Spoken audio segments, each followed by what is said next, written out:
Muito bem, estamos voltando agora ao segundo bloco do programa Foco, o programa de política e negócios da Open Television. A gente estava falando um pouco desse escândalo aí dos 28 milhões de dólares que a Justiça da Suíça está comunicando à Justiça brasileira que vai liberar para quem já estava com esse dinheiro na conta, porque a Justiça brasileira não anda. A gente passa grandes vergonhas por conta disso, né?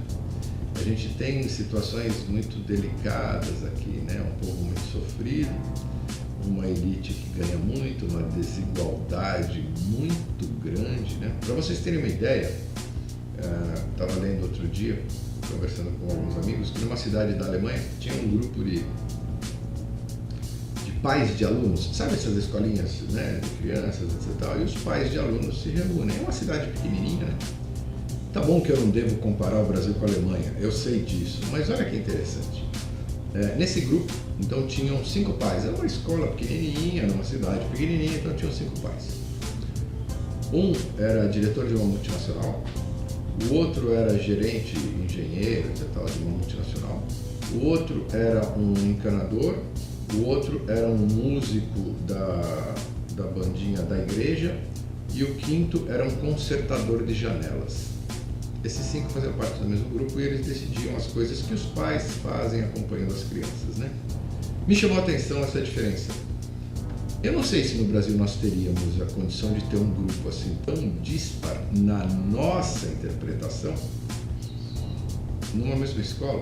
As filhas deles estudavam na mesma escola. Todos eles tinham a sua casa, uns um pouquinho maior, um pouco menor. Todos eles tinham seu carro bom, novo. Uns um pouquinho mais luxuosos, outros um pouquinho menos. E eles estavam convivendo e decidindo aí o caminho das criancinhas. Quando é que a gente vai ter isso? A gente não pode ter uma escala dentro de uma empresa que uma faxineira ganhe 100 vezes menos o que o presidente ganha. 100 vezes menos não dá, né, gente? Há um tempo atrás, um certo cidadão, líder sindical, quando não havia entrado ainda nos seus cargos públicos, bradava sempre muito fortemente, muito virulentamente contra tudo e contra todos, e dizia que o DIEESE é o único órgão brasileiro que pode dizer o quanto deve ser o salário mínimo. Eu concordo com ele. O DIEESE é um órgão sério. E o DIEESE anunciou a questão de algumas semanas atrás que o salário mínimo no Brasil hoje deveria ser de 2.780 e alguma coisa reais. Eu gostaria de saber desse senhor líder sindical, que é do partido que o governo federal que ocupa o governo federal atualmente, o que fazemos então? Quando é que nós vamos aumentar o salário mínimo, que as pessoas possam ter um mínimo de dignidade? Quando será isso? Ele mesmo disse? Ou será mais uma daquelas coisas? Desse senhor eu tenho uma história interessante. Quando ele também entrou no poder, já havíamos contratado a compra de plataformas para a Petrobras. A Petrobras, como vocês sabem, ela está comemorando aí aniversário, comemorando o pré-sal, dando pela publicidade uma interpretação muito interessante de que eles lutaram muito para conseguir. É bom que se esclareça que a Petrobras tem um monopólio do petróleo dentro do Brasil. O que é isso, monopólio? É mais ou menos o seguinte: se eu tenho um posto de gasolina e eu tenho um monopólio dos postos de gasolina numa cidade, como São Paulo, por exemplo, todos os carros de São Paulo terão que vir abastecer no meu posto. É um pouco fácil fazer o negócio caminhar bem, né? É um pouco fácil fazer o negócio ganhar dinheiro assim. Isso é a Petrobras. Ela é o monopólio do petróleo no Brasil. Ok, então esse antigo presidente aí, que foi o Fernando Henrique Cardoso, ele estava saindo e tinha contratado umas plataformas que a Petrobras pudesse continuar a extrair o petróleo do mar. Esse, que é o Luiz Inácio Lula da Silva, ele mandou cancelar.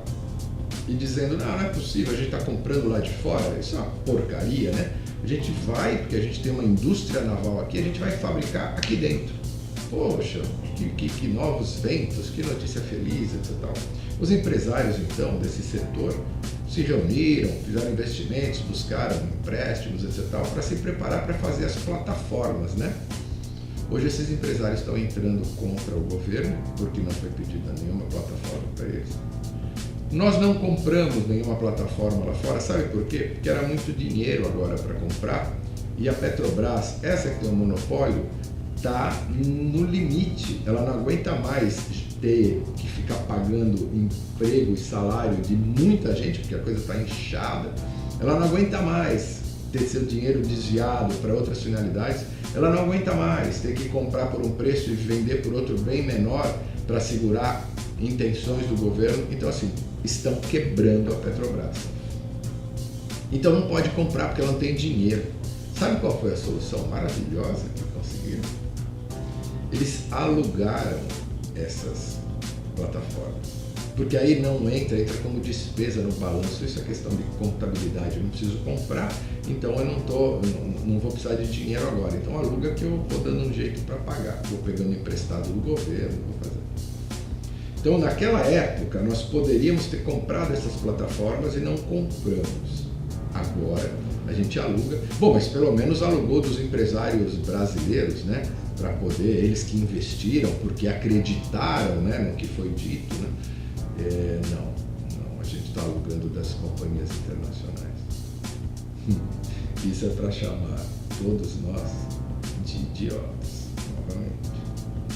Esses são as grandes estratégias de alguns estadistas que são populistas, então eles adoram o poder, as pessoas os lambendo, como muitos fazem aqui, em troca de migalhas, mas eles não têm capacidade para gerar e gerir nada do que nós temos aqui. A gente volta já para o terceiro bloco do programa Foco, o programa de Política e Negócios da Open Television.